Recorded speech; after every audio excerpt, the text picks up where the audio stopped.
There are 440 Israeli colonies in the West Bank, housing over 500,000 illegal settlers who are armed and have control over 80% of the water in the West Bank. There are 565 checkpoints where soldiers act with nothing but unaccountable impunity. Those settlements are deemed illegal by UN Resolution 2334. Who funds those settlements and where does the money come from? Well, Roman Abramovich, prior to receiving citizenship from Israel, moved $100 million from the British Virgin Islands to Elad, which is hell-bent on ethnically cleansing Sheikh Jarrah and has successfully ethnically cleansed many parts of Jerusalem. Who else funds Elad? The Clermont Family Foundation. It has funded the Center for Security Policy, led by Frank Gaffney, an organization which is also funded by Raytheon and Lockheed Martin.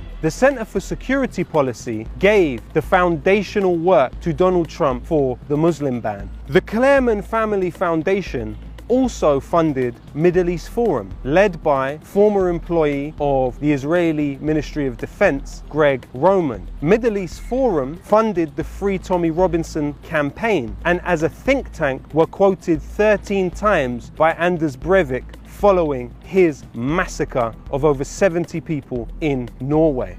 Another organization that funds Elad is the Hertog Foundation. They also funded the David Horowitz Freedom Center, which employed both Katie Hopkins, big round of applause for Israel, yes, come on Israel, and Tommy Robinson.